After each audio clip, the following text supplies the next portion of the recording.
Assalamualaikum warahmatullahi wabarakatuh. Sahabat Kopi Penunggu dimanapun Anda berada, saya Nurul Hati kembali hadir untuk Anda tentunya dalam program Kopi Penunggu. Dalam program ini seperti biasa kita membahas peristiwa-peristiwa atau kejadian mistis yang pernah dialami, dan seperti biasa juga dengan narasumber yang mungkin pemirsa sudah lihat di episode kemarin ya, dengan Mas Husni. Iya. Jadi Mas Husni, gimana kabar untuk hari ini? Alhamdulillah baik. Alhamdulillah baik Ya. Ya. Jadi pemirsa, kemarin kita sempat digegerkan ya dengan peristiwa. Iya, digegerkan karena memang langsung buah gitu kan. Gitu ya? Banyak yang lihat gitu. Oh, jadi kemarin saya sempat bercerita banyak yang mengikuti, yang penasaran gitu untuk episode selanjutnya gitu. Makanya di request kemarin, kalau boleh Kak Husni diundang lagi dong gitu. Ini secara langsung gitu, kalau mungkin di konten mungkin nggak kebaca gitu, jadi langsung di WA gitu katanya kalau boleh Kak Husni langsung diundang aja. Oke. Jadi ngomong-ngomong, kemarin itu yang jadi penasarannya pemirsa atau teman-teman di rumah, itu pada saat jalan-jalan yang ada di Makassar itu tentunya, yang ada makam gitu. Makam. Jadi mungkin bisa diceritakan kembali. Iya. Jadi maksudnya waktu kelanjutan yang cerita kemarin ya. Jadi bentar dulu, saya pikir soalnya ini sudah lama sih kejadiannya ini. Jadi waktu itu saya sama teman-teman lagi eksplor ya, ceritanya eksplor itu jadi kita jalan-jalan malam. Artinya kalau dibilang biasanya itu orang bahasanya itu memburu hantu ya. Nah, kebetulan saya di Makassar pada saat itu. Terus lokasi yang kita pengen eksplor ini bekas pabrik semen ya. Bekas pabrik semen yang ada di Makassar. Setahu saya pabrik itu sudah terbengkalai kalau nggak salah 20 tahun atau 20 tahun lebih lah sekitar itu. Itu pabriknya di tengah perkotaan? Di tengah kota, iya. Juga? Di tengah kota. Kalau di Makassar menurut saya jalan apa dekat pinggir tol ya. Pinggir tol situ. Kayaknya kalau orang Makassar itu pasti tahu lah. Tapi di situ dekat dengan rumah warga juga? Enggak, jarak rumah warga nggak ada. Kebanyakan di situ rata-rata pabrik semua. Rumah warga nggak ada. Jadi pada saat itu saya sama teman datang ke lokasi itu malam hari. Jadi pada saat sudah mau ambil gambar, sudah live ya. Dia karena teman ini dari aplikasi, ada suatu dia live di aplikasi. Saya nggak bisa sebut namanya di sini, mungkin aplikasinya ya. Jadi sudah pada saat take, teman saya masuk ke dalam, saya nunggu di luar. Sudah, tapi saya mantau di HP yang satu ya, saya lihat dari HP yang satu. Saya lihat teman saya ini biasanya kan ritual itu kalau mau nantang istilahnya hantu-hantu yang di situ, setan-setan di situ. Pakai sesajen mungkin. Ya, mungkin kita kalau biasanya yang kita lihat di TV-TV itu pakai kayak namanya sesajen, atau kalau nggak ambil ada pinangnya, pisangnya kayak gitu kan. Tapi ini lain, artinya dia ini teman saya pengen menantang. Jadi dia menantang gitu karena dia butuh interaksi dari si penghuni yang ada di pabrik situ. Jadi pada saat teman saya udah masuk, karena memang di tempat itu ada kuburan itu kuburan Karaeng ya. Kalau Karaeng itu raja ya di Makassar. Jadi teman saya masuk, saya lihat teman saya menaruh HP dulu. Dia taruh handphonenya, kan dia pakai tripod, dia bawa artinya dia bawa kamera kan pegang tripod. Jadi tripodnya dia simpan. Dia ritual dia malah kencingin kuburan. Wow. Itu dia. Banget berarti dia. Iya, jadi memang dia lakukan itu supaya ada interaksi yang dia dapatkan. Apa yang saya lakukan? Karena teman saya ini memang agak kalau mau dibilang agak gimana. Jadi dia kencingin kuburan, cuman bukan di atas kuburannya ya, mungkin di pinggirannya aja. Kalau di atas kuburan, di tengah-tengah kuburan nggak mungkin lah, artinya di pinggirannya aja. Jadi interaksi apa dia dapat ya, setelah dia kencing di situ, wah saya bilang aduh selesai nih teman saya nih, pasti ada yang dia mau lihat sebentar. Ya sudah, dia jalan-jalan sambil jalan, karena saya mantau di HP 1 ya, saya mantau di HP 1.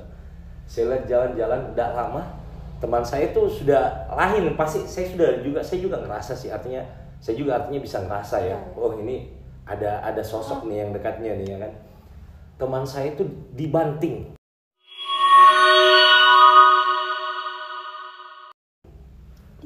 Tiba-tiba dibanting. Teman saya tiba-tiba kayak ditarik kayak ada orang yang narik langsung dibanting gitu. Tiba-tiba baru kayak dibanting. Itu yang kena duluan apanya tuh? Dibanting. Jadi seolah-olah kayak gimana sih, dia lagi kan berdiri.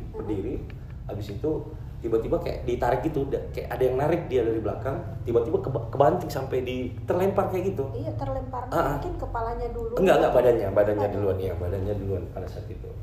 Saya bilang waduh, parah ini kalau jadi setahu saya kalau gaib itu kalau sudah bisa menggerakkan benda atau bisa memegang seseorang, itu berarti energi gaib ini luar biasa. Iya, berat ya. Iya, kan? Berarti bukan orang artinya bukan sembarang nih ya. Biasanya kalau orang yang bisa megang benda atau bisa menggerakkan, apalagi manusia ya, dia bisa gerakan kayak gitu, itu wah ini luar biasa saya bilang. Itu berapa orang yang jalan? Sendiri. Berapa orang ke sana? Saya berdua. Saya mantau di luar. Wah. Berdua. Jadi masuk sudah, wah saya lihat teman saya, waduh sudah keseret kan, banting, sudah dia teriak panggil saya, Baus nih, teriak Baus nih. Otomatis saya masuk dong, karena saya lihat teman saya kan sudah ketarik kayak gitu kan, apalagi sudah dibanting kan. Ini dia berteriak karena takut atau enggak? Posisi dia nggak bisa ngapa-ngapain, dia butuh bantuan. Oh iya. Butuh bantuan, jadi dia teriak karena sekarang saya kan pantau di handphone, saya pantau di HP 1, dia teriak Baus nih, tolong. Sudah saya masuk ke dalam. Wih, itu memang badannya itu kayak kaku. Jadi badannya itu apa ya? Kalau mau dibilang nggak bisa gerak sama sekali. Memang kalau saya kayak kita kan biasa ringan gini kan, biasa lentur. Ini sama sekali keras kayak batu. Tapi ada cahaya lampu atau senter? Nggak ada sama sekali, cuma senter doang. Cahayanya itu cuma senter. Iya. Jadi, saya juga bilang aduh kayak gimana ini ya? Karena memang parah sekali sih yang dilakukan teman saya ini ya. Iya, jadi memang. Karena enggak sewajarnya ya buat saya sih ya, apalagi di kuburan gitu, walaupun kita nggak kencingin kuburannya secara langsung, walaupun dia tetap kita kayak merasa nggak dihargain ya. Jadi teman saya sudah pegang, saya sudahlah bacalah yang apa yang saya tahu baca. Memang saya lihat di teman saya, karena saya juga kadang-kadang melihat sih ya, kadang-kadang bisa ngelihat, kadang-kadang enggak. Jadi saya lihat teman saya itu kayak memang ada sosok yang ngerangkul dia. Yang ngerangkul? Iya, jadi yang ngebopong dia? Kayak gimana sih? Jadi badannya ini dirangkul kayak gini. Wow. Kayak dicepit gini. Itu sosok apa yang? Saya melihat tinggi besar ya, tinggi besar hitam yang saya lihat. Tapi memang dirangkul kayak gini. Jadi dia nggak bisa ngapa-ngapain. Nggak bisa ngapa-ngapain. Saat itu dia duduk aja. Duduk aja, diam, tegang. Badannya itu tegang. Nggak bisa berdiri juga. Nggak bisa berdiri juga sama sekali, nggak bisa. Sudah saya baca yang apa yang saya tahu ya biasanya. Dan alhamdulillah mungkin 20 menit, 15 menit itu baru dia agak kayak plong gitu. Kayak sudah dilepas. Ya, kayak sudah dilepas gitu. Saya bilang, waduh ini memang kok parah nih ya. Jadi saya bilang sama teman saya, sebentar ini kalau bisa kau sholat tobat, saya suruh sholat tobat. Artinya memang kau melakukan kesalahan yang fatal buat saya sih, buat kalau orang-orang lihat juga sih fatal nih ya, gitu. Artinya kita nggak menghargai kuburan ya, kuburan baru kita kencing sembarang itu nggak boleh. Tapi sebenarnya adabnya nggak ada. Iya, tapi sebenarnya tadi katanya sholat tobat gitu. Iya, artinya karena saya berpikir ini sudah salah ini, artinya aku minta. Kalau saya takutnya gini, dia pulang ke rumah itu bahkan didatangin lagi. Jadi sama sekali paling tidak ya minta maaf lah, walaupun karena saya merasa dia ini kuburan kan, hanya kuburan. Ya pasti kita kembali ke di atas lagi. Iya. Paling tidak sholat tobat lah atau bagaimana, minta maaf, mudah-mudahan Allah kan bisa bantu atau bagaimana, paling tidak kasih apalah untuk pelindung atau apa ya. Karena biasanya orang-orang yang pemburu hantu itu setelah ekspor tempat angker, biasanya dia itu ngikutin sampai di rumah. Tapi pada saat itu kan karma di tempat, nah kalau bahasa kasarnya iya, karma di tempat ya. Dan itu selain sholat tobat itu kan memang harus gitu ya pemirsa ya. Tapi ini menyangkut yang bersangkutan yang di situ. Apa dia tidak minta maaf juga di situ? Iya, tetap minta maaf langsung juga. Jelas minta maaf juga. Saya bilang minta maaf. Kalau bisa kita hentikan aja dulu live ini. Jadi pada saat kita live itu kita hentikan live-nya karena saya merasa teman saya juga sudah nggak bisa ngapa-ngapain ya. Kalau saya yang gantiin juga, waduh, gimana ya? Jadi kita hentikan live-nya. Sudah saya ajak pulang. Saya bilang sampai di rumah kau berudu baik-baik, baru sebentar sholat tobat, saya bilang begitu. Jadi buat saya sih ini juga pelajaran buat teman-teman yang sering ekspor malam ya. Kalau saya sih kalau mau mengekspor suatu tempat angker, sebaiknya jangan ada kuburannya. Ini pesan buat saya sih, buat teman-teman ya. Siapa tahu ada teman-teman yang suka live horror atau apa konten horror di malam hari, sebaiknya jangan ekspor tempat itu yang ada kuburannya ya. Masih banyak tempat-tempat lain yang bisa kita ekspor atau bagaimana ya. Kalau ada kuburan sebaiknya jangan. Itu pesan saya juga sih dari cerita ini. Jadi seperti itu Mbak. Jadi memang buat saya sih parah ya kalau yang ritual yang dilakukan menurut dia itu ritual ya, menurut dia ritual karena dia butuh eksistensinya ya dari si penunggu yang ada di situ. Jadi dia kencingin tempat kuburan walaupun bukan di tengah kuburannya ya, tapi di pinggiran aja sih dikencingin. Iya sama aja. Nah, jadi tapi memang nggak adab juga sih kalau buat saya ya, benar. Jadi itulah cerita yang pernah saya di Makassar ya. Memang badannya itu kayak gimana ya? Badannya itu memang nggak bisa gerak sama sekali. Jadi saya pegang badannya itu kayak apa ya? Batu kayak keras batunya gitu. Jadi saya melihat ada sosok yang merangkul dia gini, peluk gini. Itu gimana tuh kalau sudah diginiin sama sekali tuh mau ngapain coba kalau diginiin sama penunggu yang di situ? Jadi nggak bisa sama sekali, nggak bisa apa-apa gitu. Ya untung aja bisa lepas. Ya intinya nih untuk pemirsa yang ada di rumah selain kalau misalnya menurut Mas Husni ya, jangan mengekspor tempat yang ada kuburannya. Ya itu kalau satu. Saya sih seperti itu ya. Kemudian yang kedua adalah antara dunia kita manusia dengan dunia gaib itu memang kan berdampingan gitu. Akan tetapi kita ke mereka itu adalah tamu loh. Jadi tetap ada adab gitu untuk masuk ke ranah mereka. Jangankan di sebelah rumah gitu, atau di tempat di depan rumah itu. Itu dari jauh-jauh hari saja atau dari sebelum kita ke sana, kemudian kita memang sudah ada niat yang tidak bagus, itu juga nggak bisa. Betul sekali. Jangankan kencing di depan atau di belakang atau di samping, kita dengan niat misalnya nih ya, kita nggak tanya ibu atau mungkin ke sana hanya untuk berduaan atau gimana juga, itu nggak boleh seperti itu. Ya kan? Betul sekali itu. Jadi pesan saya seperti itu ya buat teman-teman. Mungkin saya juga ini pernah terjun di dunia seperti itu ya, dunia ekspor ya. Memang beda antara tempat ekspor yang ada kuburannya dan yang tidak ada kuburannya. Beda sekali. Jadi artinya ngapain sih kita mau cari hantu atau ekspor suatu tempat itu di kuburan? Sebenarnya kalau buat saya sih nggak ada gunanya sih. Iya, nggak ada gunanya karena jelas-jelas itu kuburan kan ada mayat di situ ya kan. Yang orang yang sudah mati, artinya takutnya apa gini? Takutnya kita ekspor di tempat kuburan, otomatis kita jalan di kuburan ya, di pinggir, walaupun di pinggir-pinggir kita nggak tahu kita injak atau apa, kita injak nisannya atau apanya, itu kan sudah nggak adab sekali buat saya ya. Jadi buat saya masih banyak tempat yang angker selain kuburan. Iya, karena memang namanya kuburan itu adalah keramat, sesuatu yang tidak boleh untuk dimainkan. Apalagi kalau ya prosesnya kita di umat muslim ya, atau di umat-umat yang lain itu ada tata cara, itu tidak langsung dikuburkan begitu saja, masih ada doanya, kita antar, kita tahlil, kita. Jadi ya tetap harus ada adabnya. Betul sekali itu. Jadi ya ceritanya seperti itu. Terus saya di Makassar.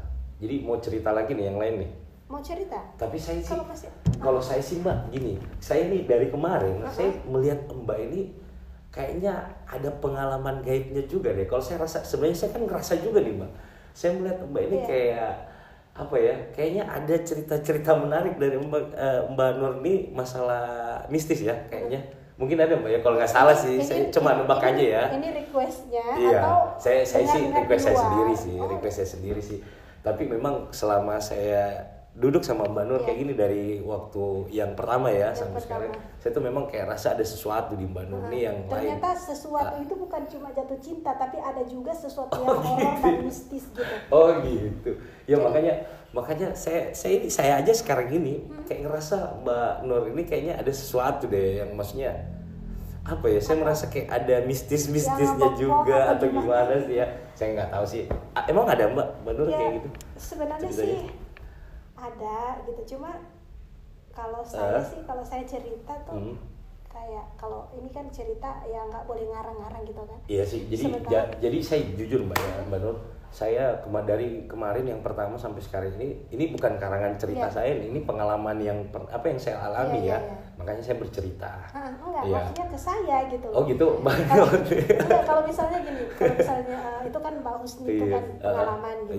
Iya benar. Jadi itu sesak banget gitu kalau misalnya cerita tentang pengalaman, apalagi berdua saja. Nah kalau saya juga begitu, kalau misalnya saya ngomong tentang pengalaman saya, berarti mau tidak mau saya harus masuk di situ. Nggak mungkin dong saya duduk di sini ngarang gitu.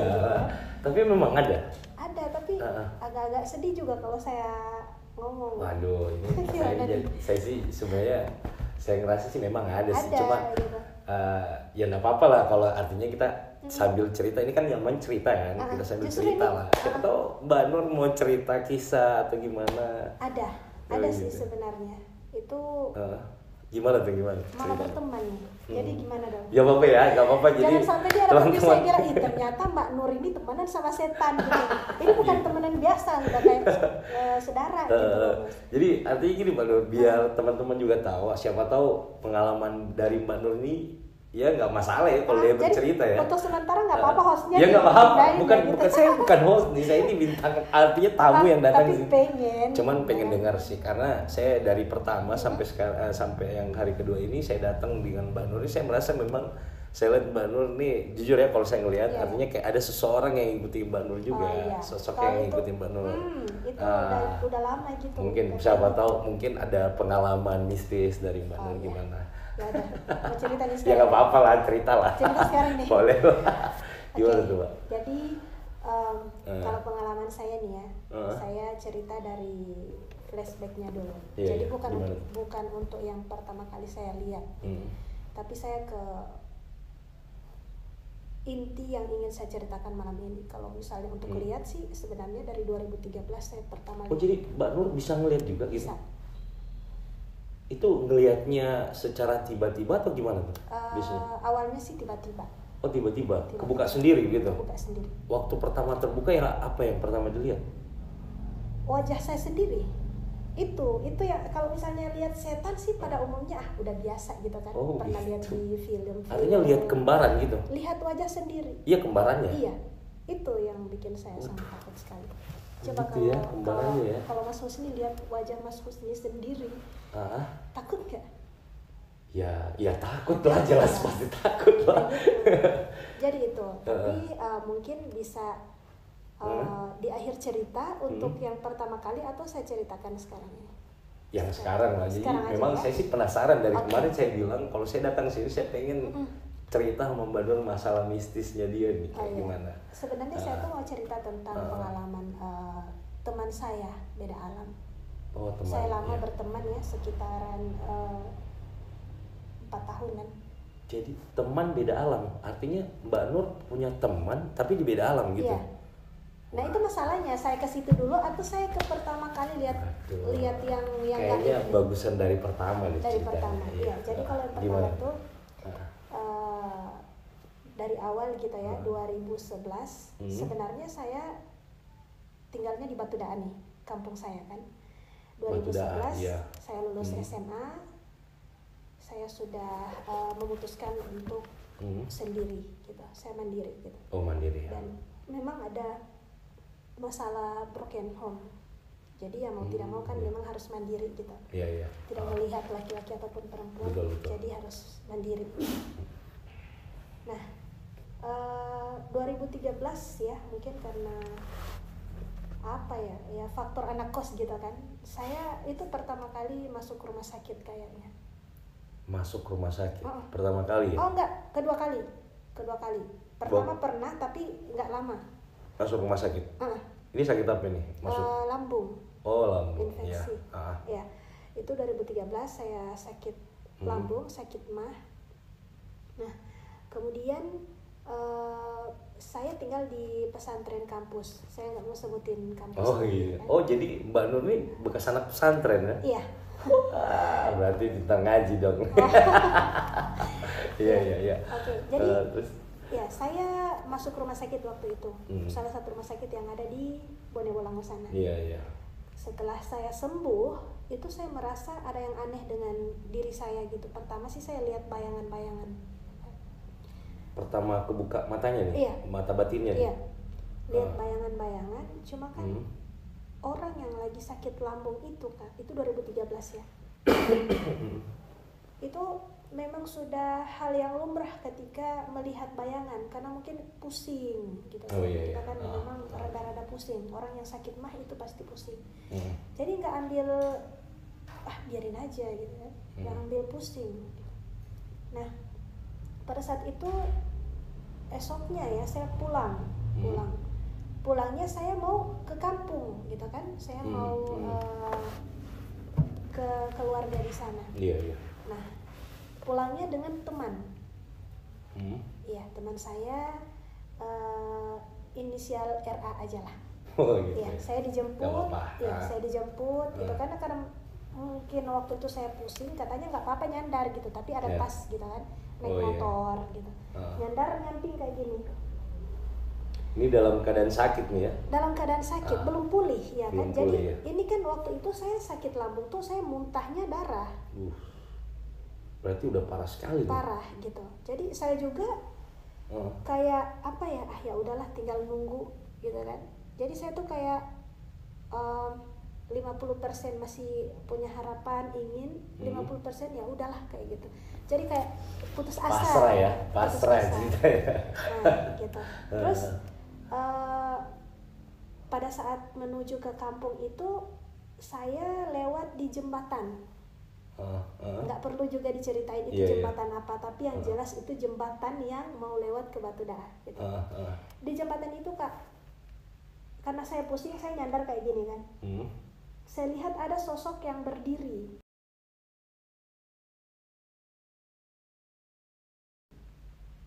Sosok apa tuh yang berdiri? Sosok yang berdiri itu waktu itu saya pakai baju warna merah muda garis-garis. Merah muda garis-garis, ada kupluknya yang langsung begini. Terus pakai celana training hitam. Saya masih ingat sekali. Nah, di jembatan itu dia kayak nunggu bentor gitu kan. Nunggu bentor di sini kendaraan gitu. Kendaraan di Gorontalo. Iya, bentor. Jadi kan saya belum perhatikan, cuman dalam hati saya begini. Wah, bajunya sama. Oh, jadi sosok yang Mbak Nur lihat ini bajunya sama. Mirip. Apa yang Mbak Nur pakai sama dengan mirip. Itu? Tapi karena saya pusing, karena saking banyak orang juga di jalan. Ini malam hari? Malam. Sekitaran jam 7-an. Oh iya. Masih rame lah ya. Masih rame iya, lah ya. jadi saya nggak kepikiran kalau itu apa gitu kan. Iya. Ya udah, terus jalan lagi. Nah, di desa apa ya itu ya? Pokoknya desa yang jalannya sempit. Itu ada konter jual pulsa gitu kan.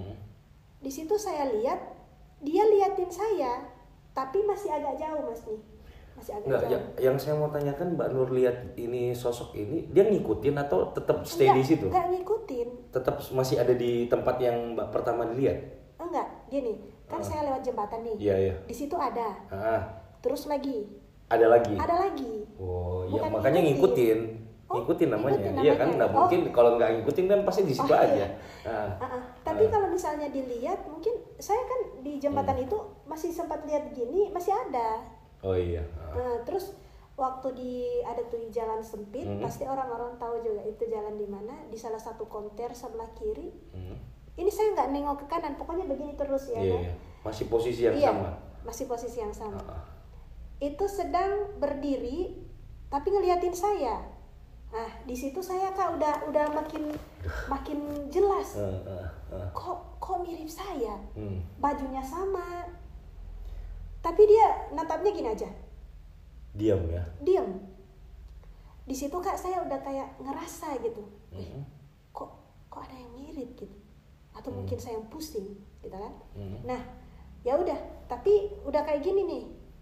Karena kenapa? Ya. Pasti kita ngelewatin jalan yang memang sudah viral sekali, itu harus bunyiin klakson gitu. Oh, jadi ada setiap tempat. lewat situ pasti harus bunyi klakson. Memang situ, sih pernah banyak sih kayak gitu, banyak. Karena di situ memang banyak orang yang meninggal di tempat. Banyak, pasti bukan cuma di situ, Mbak. Ya. Banyak.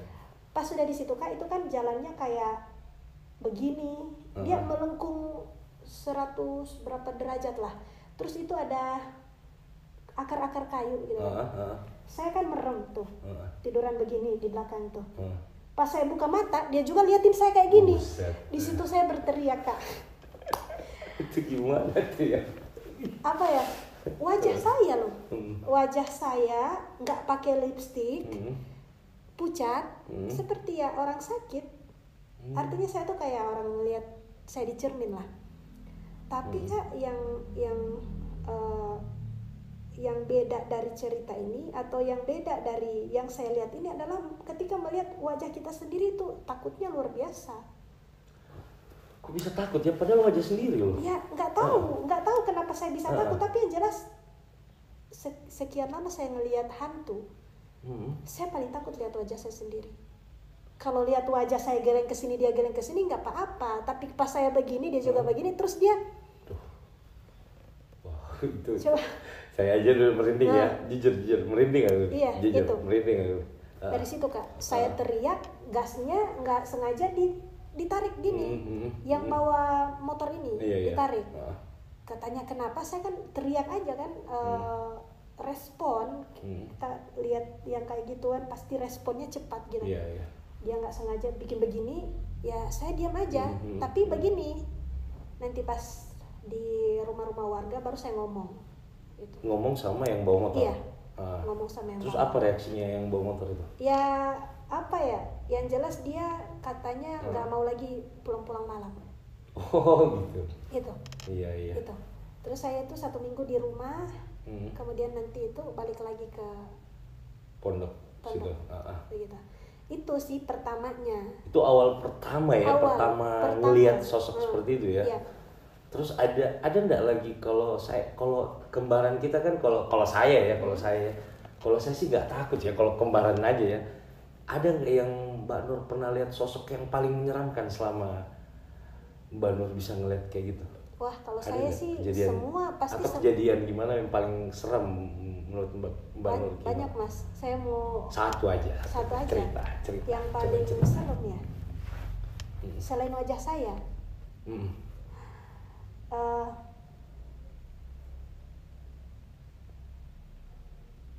Kunti deh kayaknya. Buset. Kunti.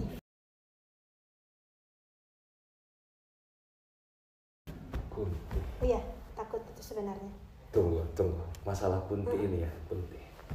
Kunti, apa benar itu Kunti perempuan? Perempuan sih, kalau saya ngelihat perempuan dan apa ya? Ya itu takut. Tapi jangan dulu, saya cuma bertanya nih ya, ini masalah pengalaman kita nih ya. Kunti apa benar perempuan? Ya selama ini atau saya cuman ada di cerita-cerita orang cerita.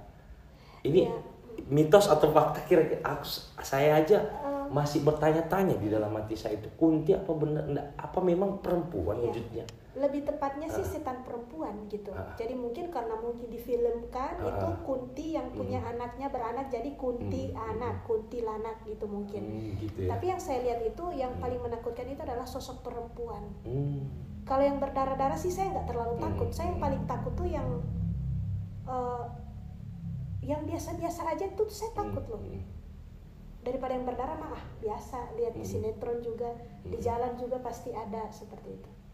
Jadi waktu melihat Kunti itu sosoknya tuh kayak gimana? Coba Mbak Nur bisa ceritakan ya sosok kayak Kunti gimana? Maksudnya saya juga pernah melihat sosok Kunti, tapi saya nggak tahu itu perempuan atau apa ya modelnya. Karena saya nggak bisa pastiin kelaminnya ya. Saya nggak bisa pastiin. Saya takutnya cuma hanya cerita doang ya. Betul.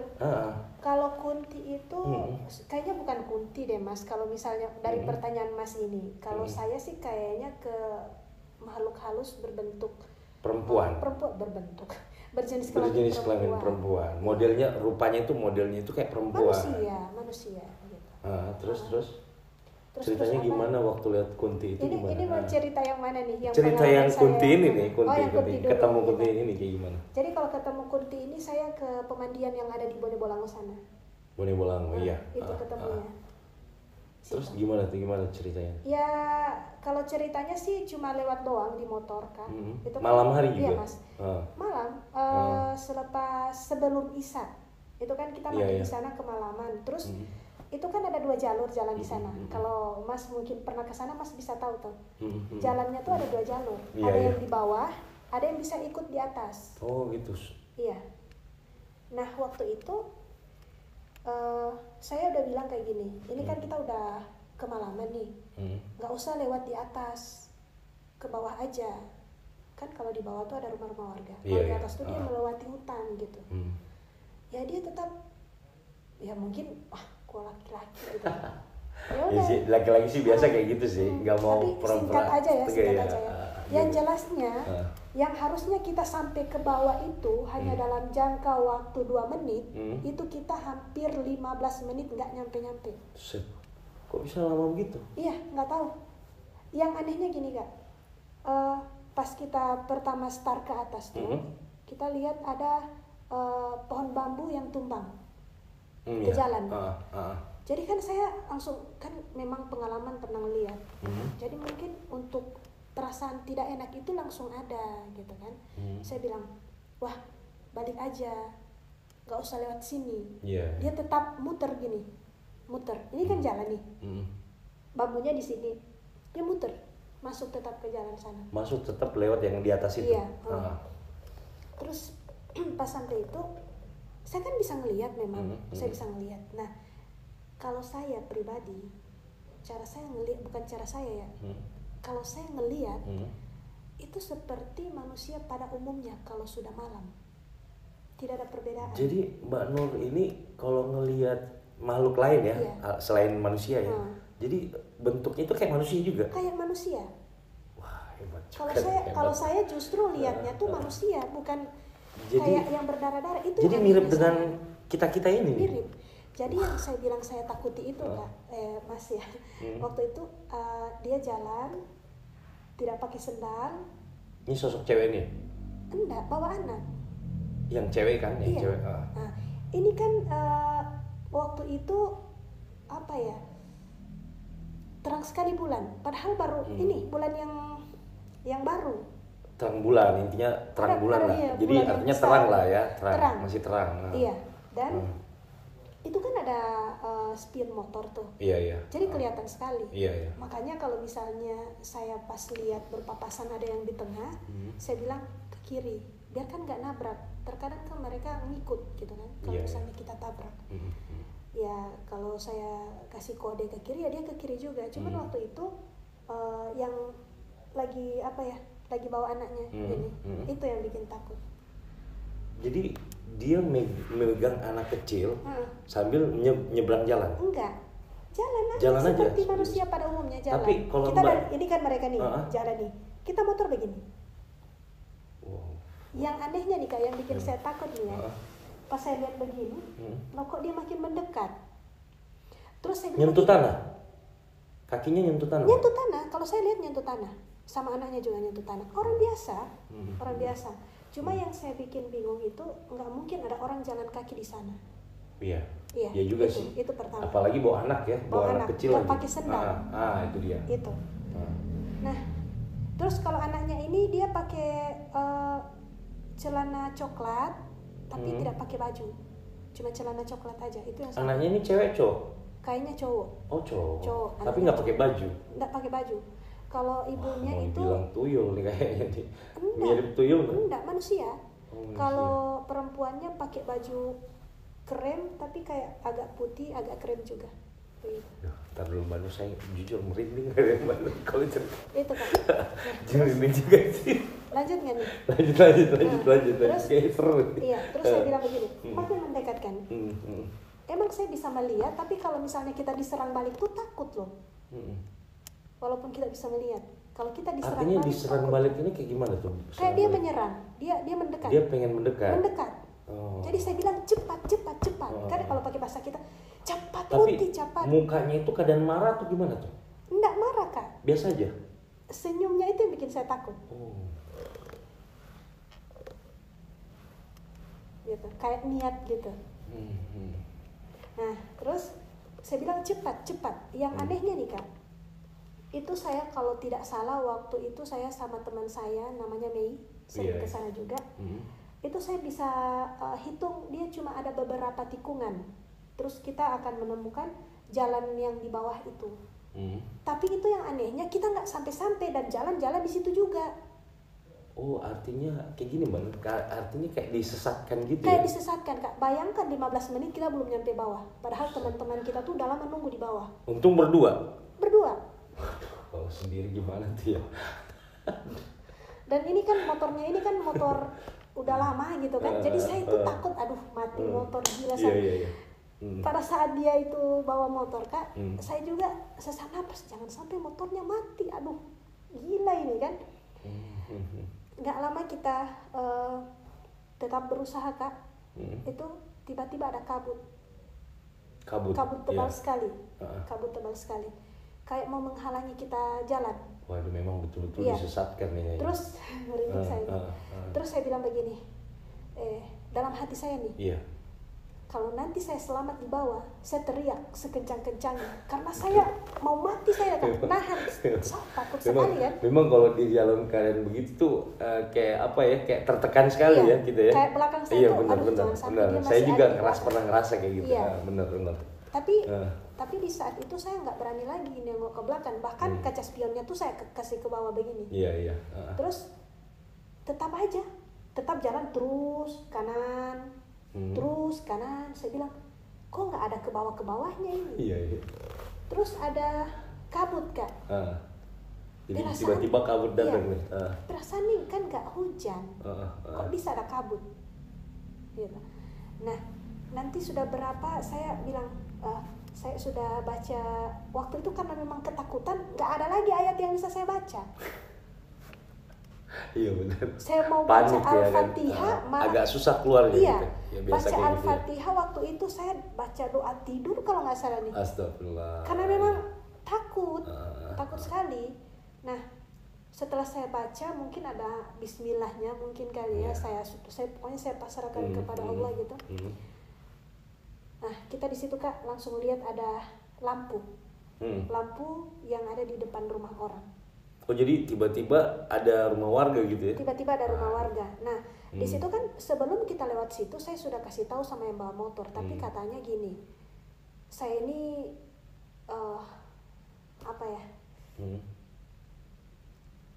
nggak bisa sebutkan instansi mungkin ya. Pokoknya malu lah dengan gitu ya? profesi saya. Masa saya takut sama kayak gini. Gitu. Nah, pada saat itu Kak, dia boleh berapa menit ya dia diam dia. Tapi tar dulu Mbak Nur, yang bawa motor ini dia ngelihat juga nggak? Enggak, dia nggak lihat, tapi dia ya sama-sama tersesat. Tapi dia tahu dirinya ini tersesat gitu. Dia tahu. Dia merasa juga. Tahu dia. Bedanya di sini kita sama-sama tersesat ya. Yang bedanya itu cuma saya bisa melihat, dia enggak. Dia juga gitu. begini. Ada kabut. Kenapa tidak mau sampai? Gitu. Kirain cuman yang ngerasain ini Mbak Nur aja. Enggak. Gitu. Jadi dua-duanya ya. Dari situ dia bilang seumur hidup nanti itu saya percaya gaib, kata yang begini. Nah, ini cerita ini berlanjut sampai ke rumah yang saya bilang tadi, sahabat beda alam. Jadi untuk itu ceritanya tuh 2016. Saya waktu itu menyiar di salah satu radio yang ada di pertengahan antara kota dengan kabupaten sana. Oh gitu. Iya, ada salah satu radio di situ. Nah, di radio itu Kak, kita tuh diwajibkan untuk tinggal di tempat situ juga. Di tempat siaran itu, kantor iya, itu? Di kantor itu, tapi memang ada tempat khusus untuk kita di belakang. Ya. Gitu. Kayak ini ya, kayak apa namanya? Ini apa? Mesnya ya, mes. Ya, kayak pavilion. Oh gitu ya. Jadi di situ kita semua penyiar wajib tinggal di situ Kak. Oke. Terus ada tuh teman saya namanya Kak Nandi. Saya sudah ini katanya apa sih? Itu teman saya Kak Nandi. Saya kan memang bisa ngelihat, gitu. Bisa ngelihat. Dan dia itu terkenal orang yang dewasa. Memang dewasa, Kak Nandi ini. Nah waktu itu kita dari kos sebelah kita harus pindah ke situ Kak. Jadi kita harus pindah ke situ. Oke, kita langsung kemas yang dari kos sebelumnya, kita ke situ. Nah pada saat itu saya, Kak Nandi, terus ada teman-teman yang lain lah, ada banyak, ada Salma juga. Nah pada saat kita buka kunci tempat ini ya, kunci kamar ini, itu kita pas ngeliat itu saya kayak merinding gitu loh. Itu kamarnya ada 4. Tapi sebelumnya kamar ini pernah ditempatin nggak? Yang mana? Kamar yang pertama dibuka ini, yang mau dibuka ini, pernah ditempatin nggak? Maksudnya pernah ada orang tinggal di situ nggak? Tinggal? Atau memang sudah kosong gitu? Kayaknya ada yang tinggal, tapi udah lama terbengkalai. Sejak ada tragedi juga. Itu rumah itu pernah ada tragedi. Makanya, pernah ada cerita, ada kejadian di situ. Makanya nggak ada yang berani tinggal di situ, karena ya apa ya, tuntutan kerja juga kan Kak. Dan ada juga yang harus saya perjuangkan gitu. Jadi bukan antara mau dengan tidak mau, tapi antara apa ya, hidup nih. Iya, masa depan inilah. Betul. Iya gitu. Jadi udah pas buka pintu, taruh barang, ini kan barangnya diangkut sebagian, nggak langsung satu begitu. Pas taruh barang Kak, itu kan ada kursi tuh, kursi yang warna hijau tuh, yang nggak ada tempat pegang. Iya. Pas kita keluar mau ambil barang lagi di kos sebelah, itu saya dengar apa tuh? Kursinya didorong. Wow, berarti udah hebat itu. Kursinya didorong. Berarti jinnya tuh hebat. Iya, kursinya didorong. Jinnya hebat itu. Ini di luar kita lihat-lihat yang di dalam belum. Baru ruang tamu aja. Itu kan ada 4 kamar nih. Nah, kursinya didorong. Tapi saya sempat berhenti. Kan saya dengar kan. Iya. Tapi ya saya pikir mungkin hanya saya yang dengar. Lagian kalau misalnya cerita kan pasti dibilang Parno, Parno. Ya udah saya simpan aja. Cuman memang perasaan nggak enak. Pas sudah di kos sebelah, saya ngomong dengan kakak ini. Mungkin kakak Nandi ini mungkin akan lihat konten ini juga. Oh gitu. Iya, saya sudah bilang sama kakak Nandi, Kak, tadi dengar kursi nggak? Iya dek, dengar. Kamu dengar juga dek? Iya Kak, saya pikir cuma saya. Terus kakak Nandi bilang, enggak, sebenarnya kakak juga dengar. Kak, terus gimana Kak? Nasib kita gimana tinggal di situ Kak? Ya udah deh, kita kan rame-rame, nggak apa-apa lah. Ada kakak katanya. Ya udah, kita pindah. Terus, ngerinding saya nih Kak. Ini Mbak Nur ini bercerita kayaknya. Yang jelasnya gini loh Kak. Kakak Nandi dengan ada beberapa teman tuh nggak tahan tinggal di situ. Akhirnya pindah. Nggak tahan karena ada gangguan. Iya. Cuma saya ini gini loh, mau pindah tuh kemana? Oh iya. Sementara saya tuh apa ya? Ya nggak tahu kemana juga. cuman itu tempat ya yang harus ditinggalin ya. Iya. Jadi nggak tahu mau kemana. Mungkin pada saat itu belum punya apa gitu ya. Belum punya apa-apa, belum ada yang mau dibanggakan juga. Oh gitu. Ya iyalah sih. Iya. Mau nggak mau harus tinggal. Iya harus tinggal di situ. Oke. Terus sudah pindah yang lain. Nah ini ceritanya ini Kak, itu pas masih banyak orang itu nggak terlalu bagaimana yang kita rasakan. Pas mereka udah pindah dan saya tinggal di situ, itu kayak apa ya, horden tuh digeser-geser kayak gini. Gerak sendiri. Waduh. Takut ini saya. jin rumah nih. Iya. Dan itu jendela tuh kayak ditutup kan. Dan saya tuh belum berani untuk lihat-lihat samping kiri kanan, belum berani saya. Nanti esoknya itu kan tidur tuh. Esoknya pas saya lihat, ternyata ada rumah warga di sebelah. Ini jaraknya gini doang. Wah. Ada rumah warga loh. Tapi pas pertama datang nggak lihat itu rumah warga? Ada, tapi mungkin itu kehalang sama tembok. Kehalang gitu. sama tembok. Ternyata ada orang gitu. Ternyata ada orang di Ada sebelahnya. orang, iya. Terus pas kita buka juga yang di belakang, itu kan kita sebenarnya nggak berani buka. Nggak berani buka maksudnya. Nggak berani buka di belakang. Gitu kan. Pintu belakang. Iya. Gitu. Karena memang pintu belakang itu ada yang bilang sama kita waktu itu jangan dibuka karena ini memang nggak ada dapurnya, gitu kan. Kalau kalian mau masak di sini di ruang tamu aja. Gitu. Itu Jadi memang sebelumnya sudah diberitahu ya, jangan pernah buka pintu belakang. Nggak juga ditekan, nggak harus. Cuman katanya sebaiknya nggak usah dibuka pintu belakang karena memang nggak ada dapurnya juga. Itu kenapa? Artinya nggak bisa dibuka pintu belakang, kenapa? Katanya yang memang nggak ada dapurnya begitu. Tapi mungkin dia ada firasat juga gitu kan. Pas karena saya nggak enak, ada apa sih, kan saya orangnya. Jadi penasaran nih. Ya. Pas saya buka ternyata belakangnya itu ada kolam ikan yang sangat besar, tapi airnya sudah tidak ada, kering ya. Terus ada pohon mangga yang sangat besar dan dia tuh udah lapuk, udah tua. Terus pohon mangga ini berseberangan dengan pohon apa tuh, enau atau apa tuh, yang biasa di Gorontalo tuh saguer. Pohon saguer ya. Itu kan, pokoknya bikin takut Kak. Terus rumahnya kan memang udah tua sekali. Ya tuh. Terus berjalan gitu kan. Pertama kali saya dapat teman gitu kan. Saya kan orangnya lebih suka sendiri sejak 2011 itu. Pas saya terlepas dari keluarga, gitu kan. Saya tuh paling nggak suka dengar orang ribut. Saya paling suka sendiri. Saya paling nggak suka ada keluarga yang ngumpul. Pokoknya saya nggak suka yang bahagia keluarga tuh saya nggak suka. Nggak suka saya. Ya. Itu kenapa tuh? Nggak tahu ya, nggak suka aja. Artinya pengen sendiri aja ya. Malas dengar yang kayak ribut-ribut, gangguan-gangguan dari luar gitu ya.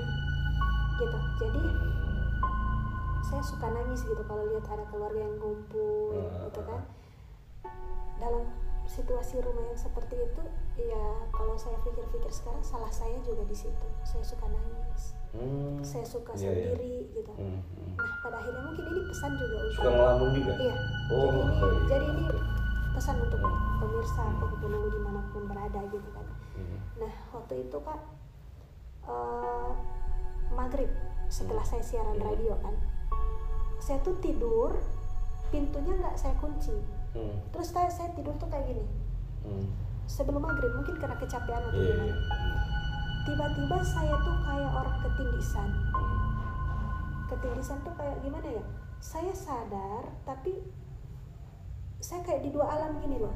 Saya sama sadar, dengan saya yang itu hari. Iya kayak gitu. Saya ya, yang mungkin. Yang sadarnya ini agak-agak tenggelam, lebih banyak kesininya. Iya. Di situ ada kakak perempuan. Di situ saya kayaknya ada di, ini kan rumah kayak segi 4 gini kan. Saya tuh di pojok rumah kayak gini, lagi nangis kayaknya itu. Kayaknya yang saya nangis di sebelumnya itu kayaknya kayak kalau saya mikir nih ya, kayak kesambung di situ saya nangisnya. Nah, kelanjutannya itu. Langsung kelanjutan di situ. Terus ada datang kakak gitu. Kayak dia ngehalangi matahari yang tembus ke saya. Iya. Itu dia nggak ngomong loh Kak, dia nggak ngomong, cuma ya tahu kan mimpi kan, mimpi. Cuma di mimpi itu katanya, hai, saya Tata, katanya gitu. Tata itu kakak? Iya, kalau dalam bahasa Gorontalo kakak perempuan, Tata. Panggil saya Tata. Kamu jangan nangis, kamu punya teman, itu saya. Itu yang saya ingat sampai sekarang. Ya setelah itu saya bangun, kaget. Tiba-tiba saya kaget. Ya udah, mungkin kan saya pikir, oh itu cuma mimpi atau mungkin apa ya sejenisnya mimpi, tapi kok sadar, gitu kan? Ya udah, saya tetap lanjutin aktivitas saya seperti biasa, gitu kan. Nah setelah itu saya pergi lagi, kan ini siaran kan tiap hari gitu kan. Nah, waktu itu saya siarannya pagi, jadi nggak harus sampai sore gitu, harus sampai siang. Itu kan kita gantian gitu kan. Pas siang ini Kak saya capek kan, masuk kamar, tasnya saya lempar ke ranjang, saya langsung tiduran gini, ya. Ini kan posisi pintu di sini nih, ini tempat tidur saya nih, cerminnya di sini, agak serong ke sini. Saya tidur kayak gini. Kan nggak mungkin kayak gini terus. Ya udah, saya berbalik belakang, saya lihat yang di mimpi saya itu ada di situ. Tapi sadar? Sadar. Ada di cermin? Tiba-tiba muncul di cermin? Di cermin. Kan saya langsung begitu kan saya. Di cermin, ini kan cerminnya ada nyerong begini kan. Di belakang dia kan. Kalau misalnya kita lihat di cermin itu seakan dia di belakang saya. Pas saya lihat begini nggak ada, hilang lagi dia. Itu pertama. Itu pertama kali saya lihat dia. Oke. Terus karena saya udah ketakutan, saya keluar lagi. Saya keluar masak mie. Di situ masih ada teman saya Salma, dan ada juga salah satu teman saya senior siaran. Nggak bisa disebutin namanya. Jadi di dalam rumah ini banyak ya? Banyak. Ada banyak orang yang tinggal? Kecuali ada satu kamar yang tidak mau ditempati oleh siapapun. Itu kenapa tuh? Ya katanya di situ bekas ada orang gantung diri. Dan itu nyata Pak. Kalau misalnya orang yang di sana pasti tahu itu rumah. Jadi memang nggak ada yang mau tidur di tempat yang bekas gantung diri itu? Ini kamar orang bekas gantung diri, di sebelahnya kamar saya. Terus ada yang di tengah, ada juga yang di sebelah sini. Iya. Gitu. Terus pas berjalannya waktu, pas saya habis makan mie tadi kan, saya lihat lagi dia ada di dinding nih. Muncul lagi di dinding? Bukan muncul sebagai setan, sebagai manusia. Persis manusia? Manusia. Di situ saya pertama kali beradaptasi dengan dia. Karena saya pikir begini, kalau saya parno, nanti kan dia muncul lagi. Ya udah, saya berdamai dengan keadaan lah. Saya pura-pura duduk. Itu dia Kak. Kalau waktu itu pertama itu dia nyoret-nyoret dinding, tapi dengan kukunya. Tapi coretannya ada bekasnya? Enggak, cuma dibikin begini. Tapi kakinya satu itu digoyang-goyang begini. Dia itu Kak orangnya nggak pernah ngomong. Pokoknya kalau dia marah, dia netapnya tuh kayak serius sekali. Kalau dia senang dia senyum. Dia nggak pernah ngomong. Sampai sekarang pun saya nggak tahu suaranya kayak apa. Tapi bagi saya ya, saya sudah akrab. Sampai sekarang? Enggak. Sekarang udah nggak? Cuma sampai 4 tahun. Tapi sekarang nggak ada lagi? Nggak ada lagi. Nggak pernah muncul? Nggak ada lagi. Ya, jadi di rumah itu Kak banyak sekali kejadian-kejadian Kak. Bahkan ada yang saya katakan tadi, ada senior saya yang penyiar juga. Dia nggak percaya. Katanya, kamu parno deh. Nggak ada kayak gitu. Katanya begitu, nggak ada kayak gitu. Dia bilang, saya ini pawang. Katanya gitu. Saya bisa, dia bilang. Hipnotis kamu saja saya bisa, katanya begini. Terus waktu itu Kak, ini Tata ini mandang ke dia, terus dengan wajah yang gak suka. Dan ternyata dari semua kejadian di situ, Tata itu paling tidak suka dengan orang kotor, orang ribut, dan orang yang suka sombong menantang gitu. Dia nggak suka gitu. Nah pada saat itu Kak, dia cuci baju nih, subuh kan, jam 3-an lah, 3 dia cuci baju, cuci celana jeans di macam semacam apa ya, celana kulotnya dia gitu kan untuk nah itu kan saya nggak tahu kejadiannya tuh. Dia ceritanya nanti besok pagi habis nantang ini Kak, nantangnya dia malam, kejadiannya tuh agak pagian gitu, subuh dia cuci baju. Ini kan mungkin karena dia mau siang pagi dia cuci baju. Ini kan ada tempat tisu tuh. Tempat tisu tuh kan ya nggak sembarang dong dia keluar tisunya. Iya. Pada saat dia cuci baju tuh tisunya tuh keluar sehelai ke bawah. Jatuh sendiri. Jatuh. Yang kedua lagi jatuh lagi. Nah di situ dia Kak, pindah dia Kak. Tapi dia sempat cerita sama kita bahwa dia pernah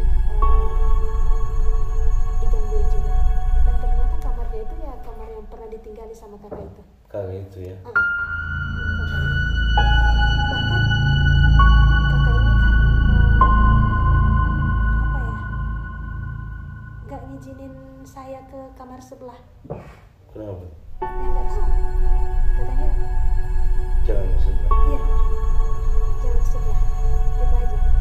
Ya menurut saya ini apa ya?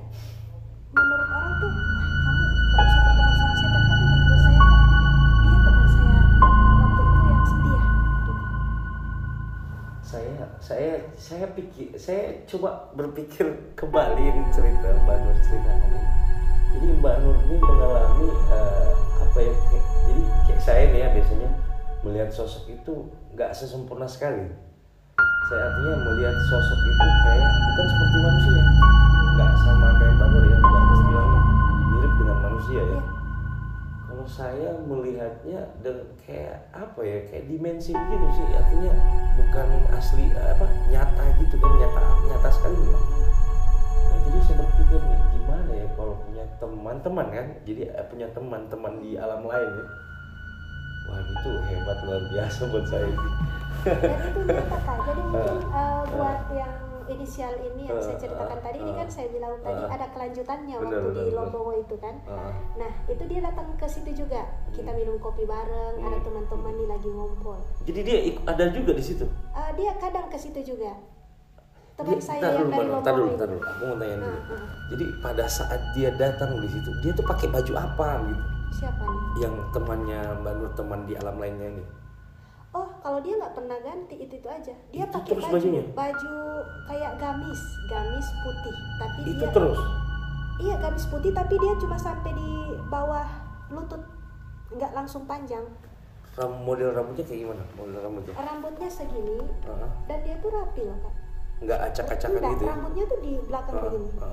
Cuman yang bedanya itu dia kayak abis orang lahiran, pucat. Habis kayak orang lain. Nih saya lagi coba gimana ya modelnya. Saya cuman raba-raba aja kayak gitu. Artinya oh gini Kak, bajunya itu seperti baju pasien rumah sakit. Oh. Yang dia putih ya, segitiga agak besar di sini sampai sini. Jadi bukan kategori kunti ya, bukan. Makanya saya nggak takut. Tapi kalau saya nih ya, ini sekarang baru cerita. Saya cuma coba membuka saya. Kayaknya dia memang ada di dekat kita ini sekarang. Masa sih Kak? Jujur, saya jujur. Cuman saya nggak melihat modelnya kayak seperti itu. Berarti bukan. Saya nggak tahu ya, atau mungkin dia sering gini-giniin tangannya. Tangannya gini-gini ya, enggak, kayak anak kecil gitu ya? Enggak, tangannya tuh telunjuknya tuh sering dia gini-giniin. Dimain-mainin gini, telunjuknya ini. Ini saya cuman ngerasa sih apa yang Mbak Nur bilang, jadi termasuk artinya wah itu hebat lah, artinya bisa ngelihat kayak saya aja kan kalau ngelihat sosok yang kayak gitu tuh nggak sempurna sekali ya, tapi Mbak Nur bisa ngelihat benar-benar nyata kayak manusia. Justru ini ada kesaksian juga, ada kesaksian yang teman saya tadi yang kayak disesatkan di jalan tadi kan. Dia waktu itu berkunjung ke rumah Udah kita minum kopi, bahkan kita waktu itu ya seru-seruan aja main kartu gitu kan. Ya tapi bukan judi ya, cuma main kartu jongkol gitu kan. Ya pada saat itu nggak tahu gimana arah ceritanya, itu sudah langsung ke rumah itu. Rumah itu topik pembicaranya ada mungkin karena ada kucing lewat terus kita semua jadi takut kan. Nah terus ceritanya mulai dari situ. Terus dia nantang lagi ini, yang cowok ini nantang lagi, katanya gini, pakai bahasa kita ya, kita nggak takut, coba kalau memang ada dia buktikan kuat. Nantang ceritanya. Nantang. Aku nggak takut, kalau memang ada buktikan sekarang, aku tunggu. Langsung kak genting. Kayak dilempar batu, memang kencang sekali. Terus saya lihat kak, dia kan membelakangi ini, yang ngomong ini membelakangi kamarnya dia ini yang tadi ini. Dia keluar dengan raut wajah yang memang marah sekali kak. Jadi kan saya kan nggak takut ke dia. Kalau saya sih udah biasa dianya itu. Cuman saya khawatirnya ke yang ini. Yang nantangin tadi. Iya, teman spesial dulu ya kan. Sementara itu jam 9 dia mau apel malam. Terus jauh sampai di Isimu sana ya kan. Takutnya ada apa-apa di jalan. Iya, itu. Dia bilang nggak ada. Ya kan? Orangnya ini juga keras kepala, mungkin karena memang sudah ya udah. Dia pergi kan. Tapi saya nggak enak loh kak. Saya nggak enak. Dia bilang alhamdulillah selama ini waktu naik motor itu nggak pernah kecelakaan, nggak pernah kejadian. Pas katanya dia sudah dekat-dekat tempat dia tugas tuh ya, ada 3 gundukan pasir, ya kan? Di tengah jalan? Bukan di tengah jalan, di samping. Dia pelan sekali. Yang herannya tiba-tiba bruk dia jatuh tuh. Di jatuhnya tuh kayak apa ya? Pokoknya HP-nya itu rusak, HP-nya rusak dan dia udah nggak bisa ngapa-ngapain. Untung aja waktu itu ada seniornya lewat di jalan itu dan nolongin dia. Karena saking takaburnya ngomong ya. Saking takaburnya. Terus saya tuh berpikir bakalan diikuti pasti ini. Jadi diikutin? Ya saya nggak lihat diikutin karena saya nggak nganter dia sampai di depan. Cuma dengan sombongnya dia tadi itu, ya waktu itu dia langsung telepon saya, kecelakaan katanya. HP-nya wah parah nih HP nih. Betul. Dia luka-luka juga, pokoknya banyak kejadian di situ. Luar biasa juga ceritanya Mbak Nur ya mengenai bisnisnya ini luar biasa buat saya. Sebenarnya banyak tuh kak, cuma sama saya juga ini masih banyak kalau saya bercerita masalah kejadian saya tentang mistis ini, wah banyak juga sih. Ya nantilah kalau kapan ada waktu lagi, insya Allah nanti saya datang ke sini lagi bisa bercerita. Iya, jadi kenapa sampai sekarang dia udah nggak ada tuh? Itu ada keluarga saya berinisiatif karena dulu saya pernah nggak sadar. Itu nanti mungkin fotonya bisa dikasih sisip ya di video ini. Ada. Itu foto saya ngiris nadi dan saya nggak sadar. Terus, kok bisa diiris nadi enggak tahu. Biasanya kan orang iris nadi itu karena putus cinta atau apa. Jangan-jangan putus cinta. Sadar kayak. Enggak sadar. Oh, memang enggak sadar ya. Saya ngiris nadi sekali. Saya juga tahun 2017 itu tiba-tiba juga ada tali di dekat saya. Terus setelah itu ada fotonya? Tali nggak ada, cuman pas tangan. Iris nadi itu ya? Bahkan kan ada teman saya tuh namanya Salma. Nah, dia ini sering kesurupan karena memang dia suka nangis gitu. Nah, ada suatu hari saya dari kampung jalan sama teman saya Mei dan Nisa.